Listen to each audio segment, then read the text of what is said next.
वो क्या जाने कि क्या तकलीफ और किस कर्ब से गुजरना पड़ता है। खैर जी, ऐसी है वो, आप बता देना उनको, सबको बता दे। तो आप यकीन जाने कि मैं ना, हाँ ऐसे ही हुआ था।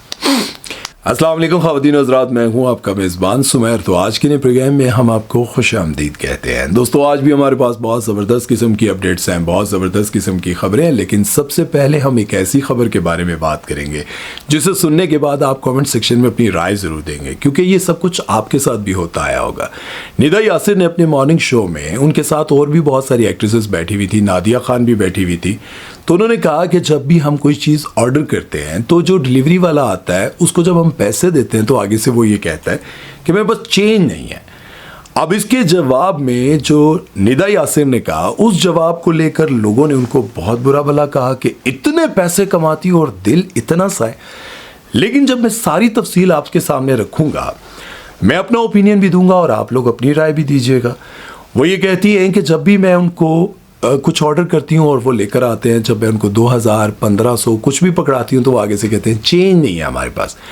पहले तो मैंने बर्दाश्त किया, लेकिन अब मैं ये करती हूँ कि अपने ड्राइवर को भेजती हूँ कि जाओ चेंज लेकर आओ। अगर 100 रुपया वापस करना है या 50 रुपया वापस करना है या उनके पास नहीं है, तो मैं ड्राइवर को भेजती हूँ, जाओ पहले तुम चेंज लेकर आओ और फिर हम इनसे चीज़ लेंगे। तो ड्राइवर जाता है मार्केट में, चेंज लेकर आता है, उतनी देर वो खड़े रहते हैं। अगला जो वो कहते हैं कि जहाँ उसने देना होता है, डिलीवर करना होता है, वो लेट हो रहा होता है, तो वो सोचता होगा कि काश मैं दे देता तो वहाँ तो ना लेट हो रहा होता। अब मैं ये सज़ा देती हूँ उनको कि ड्राइवर जाता है मार्केट से पैसे लेकर आता है खुले, फिर मैं जो है उनके पैसे देती हूँ और जाने दो। अब लोगों ने इस बात को पकड़ा और कहा कि इतना पैसा आप कमाती हैं, शर्म आनी चाहिए। मतलब लोगों ने लिखा, ये मेरे अल्फाज नहीं है, लोगों ने लिखा कि शर्म आनी चाहिए कि आप करोड़ों रुपया कमाती हैं, अगर किसी डिलीवरी बॉय को आप 50-100 रुपया दे देंगी तो क्या हो जाएगा। अच्छा, दूसरी तरफ नादिया खान कहती हैं कि मैं जब कोई चीज़ ऑर्डर करती हूँ तो मैं पहले ही फ़ोन पर बता देती हूँ कि मेरे पास 2000 रुपये चेंज दे के भेजिएगा। ये भी बहुत अच्छा तरीका है, ठीक है। अब कुछ और वहाँ पर जो बैठी हुई थी तो वो भी ये कह रही थी कि सब यही करते हैं।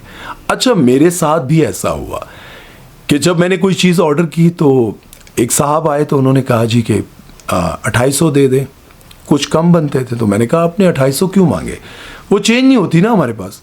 मैंने कहा चेंज नहीं होती तो आप मुझे चेंज दें। अब नॉर्मली क्या होता है कि जब कोई चीज़ हमें देने आता है, डिलीवर करने आता है, तो हम खुद खुशी से उसको दे देते हैं।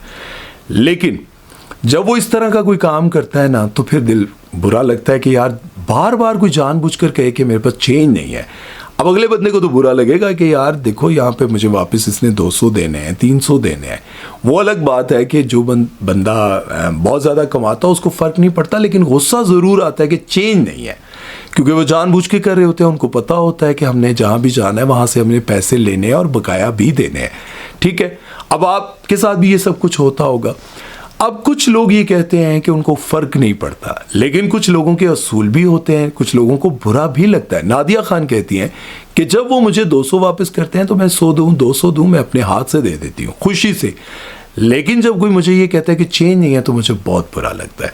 खैर, अगर आपकी ज़िंदगी में ये सब कुछ हुआ है कभी और इस तरह की चीज़ आपकी ज़िंदगी में जब होती है तो आप कैसे हैंडल करते हैं, अच्छा तरीका क्या है, और आपको लगता है कि वो जानबूझ के करते हैं। खैर, मेरे साथ तो अक्सर होता है तो मुझे लगता है कि जानबूझकर भी करते हैं।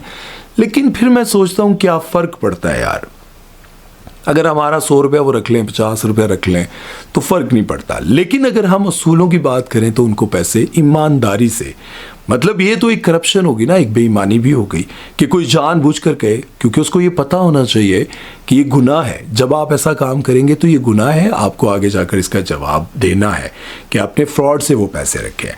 बहरहाल ये सारी चीज़ें मैंने आपके सामने रखी हैं, आप बताएं कि आपकी इस बारे में क्या राय है। चलते हैं नेक्स्ट खबर की तरफ और बात करते हैं जी सबा फैसल के बारे में। सबा फैसल का एक वीडियो क्लिप बहुत ज़्यादा वायरल हो रहा है, जिसमें वो अपने फेस पर कोई ट्रीटमेंट करवा रही हैं, जिसमें बहुत ज़्यादा इंजेक्शंस और उनका ब्लड फेस से निकलना, और आई थिंक वो PRP है और उसके साथ माइक्रो नीडलिंग है और कुछ फिलर्स हैं, इस तरह के वो ट्रीटमेंट करवा रही थी। तो उस ट्रीटमेंट को देखकर लोगों ने ये कहा कि ये वो लोग हैं। सबा फैसल जी, मैं आपका बहुत फ़ैन हूँ। मैं नहीं कह रहा हूँ, लोग कहते हैं। लोग ये कह रहे हैं कि ये वो लोग हैं जो हमें सुबह मॉर्निंग शो में आकर बताते हैं कि भाई मैदा लगाने से ना उसके अंदर थोड़ा सा शहद मिक्स कर लें, हल्की सी हल्दी मिक्स कर लें तो आपका चेहरा ऐसा हो जाएगा। आप खीरे का पानी लगा लें, आप प्याज का पानी लगा लें, आप चावलों का पानी लगा लें और ख़ुद अपने आप को ये ठीक रखने के लिए ये सब कुछ करते हैं।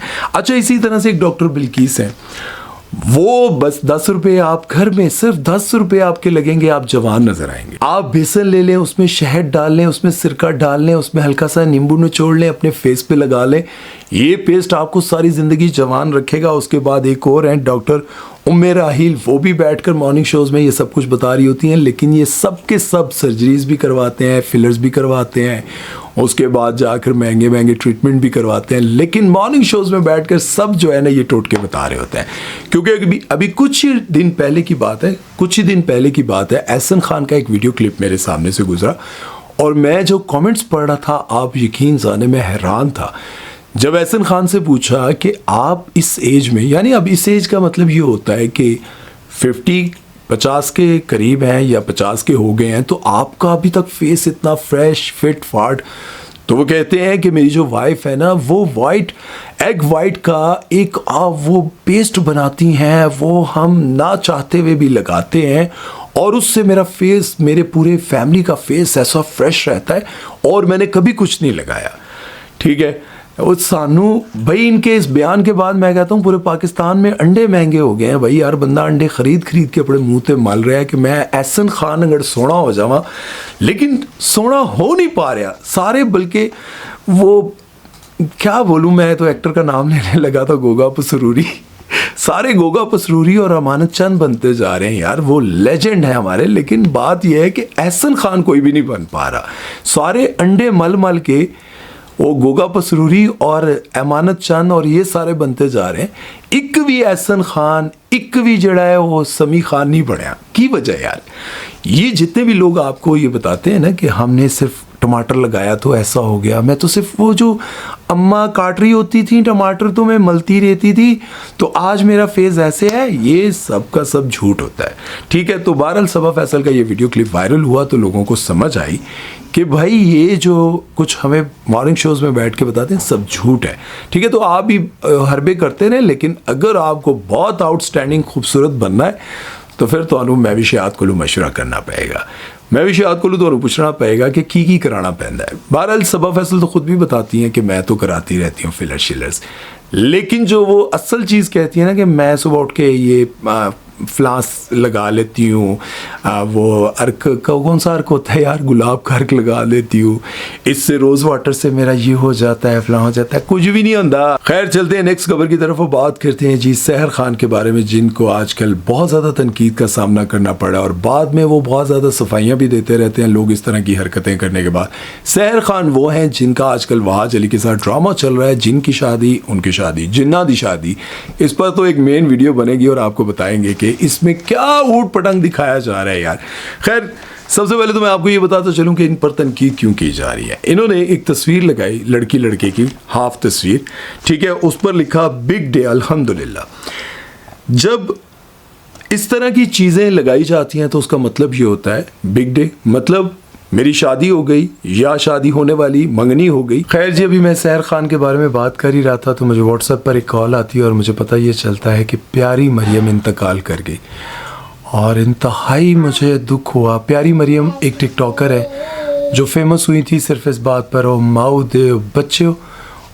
देव बच्चों, इस तरह करके वो छोटी सी मरियम, उनकी हाइट कम थी। तो अब यकीन जाने ये प्रोग्राम मैं शूट कर रहा था और जब मैं बीच पे पहले मैं कुछ और मूड में था, शोल भी लगा रहा था ख़बर देते हुए, मुझे अच्छा भी लग रहा था बातें करते करते।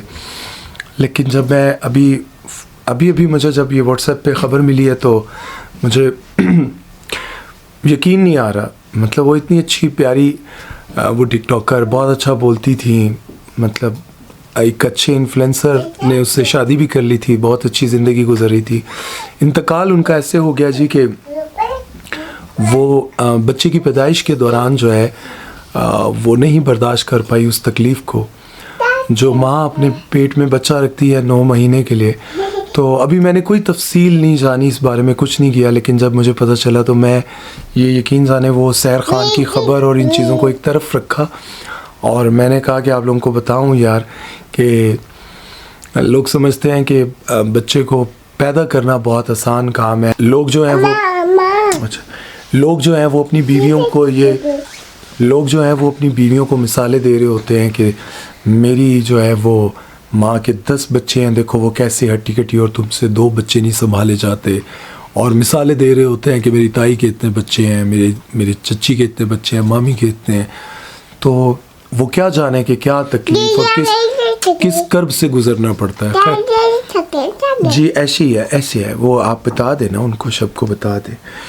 तो आप यकीन जाने कि मैं ना, हाँ ऐसे ही हुआ था।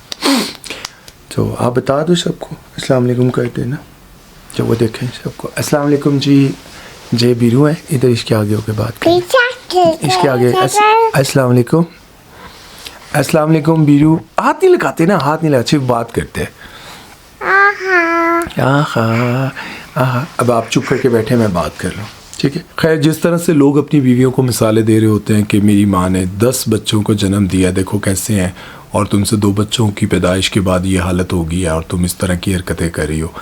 तो ये तो एक माँ ही जानती है कि किस तरह से 9 महीने वो अपने पेट में उठाकर घर के सारे काम भी करती है, सबकी सहूलियात का ख्याल भी, ज़रूरियात का ख्याल रखती है, और उसके साथ साथ उस पेट में उस बच्चे की आमद का इंतज़ार भी कर रही होती है, उसकी केयर भी कर रही होती है।